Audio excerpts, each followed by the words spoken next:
As profecias e revelações de Santa Brígida da Suécia, volume 3, capítulo 1.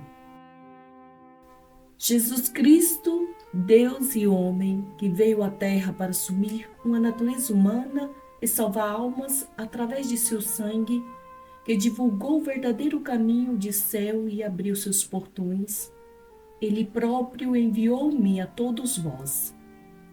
Ouve, filha, tu a quem foi dado a ouvir verdades espirituais. Se este bispo se propõe a seguir o caminho estreito tomado por poucos e para ser um desses poucos, deixa-o primeiro deixar de lado a carga que o oprime e pesa-lhe para baixo. Refiro-me a seus desejos mundanos, usando o mundo apenas para necessidades coerentes com o modesto sustento de um bispo. Trata-se do que esse homem bom Mateus fez quando ele foi chamado por Deus. Deixando para trás a carga pesada do mundo, ele descobriu um fardo leve. Em segundo lugar, o bispo deve ser cingido, preparado para a viagem, para usar as palavras da Escritura. Tobias estava pronto para sua viagem, quando ele descobriu o anjo lá de pé cingido. O que significa dizer que o anjo foi cingido? Isto significa que cada bispo deve ser cingido com o cinto da justiça e caridade divina, pronto para seguir o mesmo caminho daquele que disse: Eu sou o bom pastor e entreguei minha vida por minhas ovelhas. Ele deve estar pronto para falar a verdade nas suas palavras, prontos para executar a justiça em suas ações, tanto sobre si próprio e sobre outros. Não negligenciar justiça devido às ameaças e provocações, ou amizades falsas ou receios vazios. Para bispo assim cingido, Tobias, ou seja, os justos, deverão vir, e eles o seguirão em seu caminho. Em terceiro lugar, ele deveria comer pão e água antes de ele empreenda a sua jornada. Como podemos ler sobre Elias, que acordado de seu sono, encontrou pão e água à sua cabeceira. O que é este pão dado ao profeta, senão os bens materiais e espirituais que lhe foram concedidos? Porque o pão material foi dado a ele no deserto como uma lição. Embora Deus pudesse ter sustentado o profeta sem comida material, ele queria que o pão material fosse preparado para ele, para que as pessoas pudessem compreender que fosse vontade de Deus que eles utilizassem as dávidas de Deus moderadamente para o alívio das necessidades do corpo. Além disso, uma infusão do Espírito inspirou o profeta quando ele prosseguiu por 40 dias com a força daquele alimento. Porque se nenhuma unção anterior da graça tivesse sido inspirada em sua mente, ele teria certamente desistido durante as dificuldades e tentações daqueles 40 dias, porque por si mesmo ele era fraco. Mas em Deus ele teve força para concluir tal viagem. Por conseguinte, na medida em que o homem vive de cada palavra de Deus, imploramos que o bispo tome o bocado de pão, ou seja, amar Deus acima de tudo. Ele vai encontrar este bocado em sua cabeça, no sentido de que sua própria razão diz-lhe que Deus é para ser amado acima de tudo e antes de todas as coisas, tanto devido à criação e redenção e também devido à sua paciência e bondade duradouras. Nós o convidamos também a beber um pouco de água, ou seja, a pensar intimamente sobre a amargura da paixão de Cristo. Quem é digno de poder mediar sobre a agonia da natureza humana de Cristo, que ele estava sofrendo no momento em que ele rezou para o cálice da sua paixão ser afastado dele? E quando gotas de seu sangue estavam escorrendo para o chão, o bispo deve beber desta água juntamente com o pão de caridade e ele será fortalecido para seguir o caminho de Jesus Cristo. Assim que o bispo partir no caminho da salvação, se ele quiser fazer mais progressos, assim que o bispo partir no caminho da salvação, se ele quiser fazer mais progressos, é útil para ele dar graças a Deus com todo o seu coração desde a primeira hora do dia, considerando suas próprias ações cuidadosamente e pedindo ajuda a Deus para cumprir sua vontade. Em seguida, quando ele estiver se vestindo, ele deve rezar desta forma: cinzas devem ficar com cinzas, poeira com poeira. Porém, porque sou bispo, por providência de Deus, eu estou colocando essas roupas feitas a partir do pó da terra sobre ti, meu corpo, não pelo amor à beleza ou ostentação, mas como uma cobertura, para que sua nudez não possa ser vista.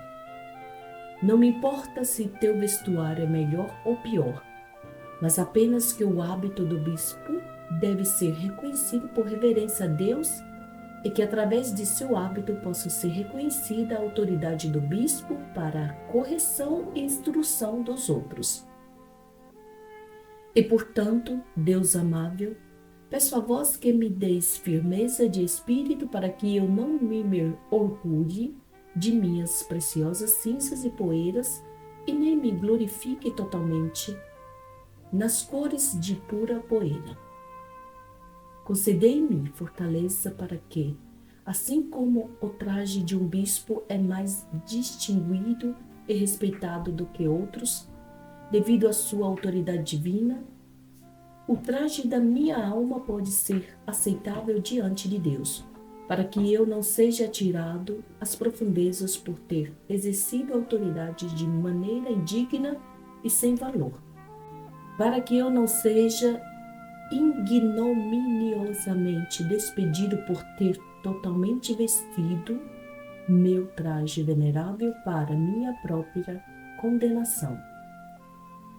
Depois disso, ele deve ler ou cantar as horas. Quanto mais alta a posição a qual uma pessoa sobe, mais glória ela deve dar a Deus. No entanto, um coração puro apraz a Deus tanto em silêncio como no cantar, desde que uma pessoa esteja ocupada com outras tarefas justas e úteis. Após a missa for rezada, o bispo deve cumprir suas funções episcopais, tendo diligente cuidado não dar mais atenção às coisas materiais do que às espirituais. Quando ele vier à mesa de jantar, este deve ser seu pensamento: Senhor Jesus Cristo, vós comandais que o corpo corruptível seja sustentado com alimentos materiais. Ajudai-me a dar ao meu corpo o que precisa, de forma que a carne não cresça vergonhosamente em insolência contra a alma devido ao comer supérfluo, nem em preguiça e lerdeza no seu serviço devido à abstinência imprudente. Inspirai em mim uma moderação adequada para que, quando este homem da terra alimenta-se com coisas da terra, o Senhor da terra não seja provocado a raiva por sua criatura da terra. Enquanto à mesa, ao bispo é permitido a ter o tipo de recreação moderada e conversa em que a vaidade insensata é evitada e nenhuma palavra é proferida ou ouvida que possa oferecer aos ouvintes uma ocasião do pecado. Pelo contrário, deveria todos ser adequada e salutar. Se o pão e vinho estiverem faltando à mesa material, tudo perde seu sabor. Da mesma forma, se boa doutrina e exortação estiverem ausentes da mesa episcopal e espiritual, tudo ali posto parece sem gosto para a alma. É assim, para evitar qualquer ocasião de frivolidade, Algo deve ser lido ou recitado à mesa que pode ser de proveito para aqueles sentados ali. Quando a refeição é encerrada e a bênção de ação de graças tiver sido rezada a Deus, o bispo deve planejar o que ele tem de fazer ou ler livros que podem provocar-lhe em direção à perfeição espiritual. Depois do jantar, porém, ele pode se entreter com as companhias de seu lar. No entanto, exatamente como uma mãe, ao dar leite para o bebê, unta seus mamilos com cinzas ou alguma outra substância amarga até que ela desmame gradualmente o bebê e o acostume a alimentos sólidos, assim também o bispo deverá colocar os seus companheiros mais próximos a Deus através do tipo de conversa em que eles possam vir a temer e a amar a Deus, tornando-se desta forma não só seu pai através da autoridade divina nele, mas também sua mãe através da formação espiritual que lhes dá. Se ele estiver claramente consciente de que qualquer pessoa em seu lar está no estado de pecado mortal e não se arrependeu apesar de advertências, então ele deve separar-se dele. Se ele lhe retiver por conveniência e consolação temporais, ele não estará imune do pecado do outro. Quando ele for para a cama, ele deve examinar cuidadosamente os atos e impressões do dia que passou, com os pensamentos seguintes: ó Deus, Criador do meu corpo e alma, assiste-me na sua misericórdia. Concedei-me vossa graça, para que eu não fique morno e indiferente no seu serviço, pelo muito dormir, nem fique fraco no seu serviço devido ao sono perturbado. Mas concedei-me, para vossa glória, essa medida de sono que prescrevestes para nós, para dar o descanso ao corpo. Dai-me fortaleza para que meu inimigo, o diabo, não possa perturbar-me nem arrastar-me para longe de sua bondade. Quando ele se levantar do leito, ele deve enxaguar em confissão quaisquer lapsos que pode ter sofrido a carne, para que o sono da noite seguinte não possa começar com os pecados da noite anterior.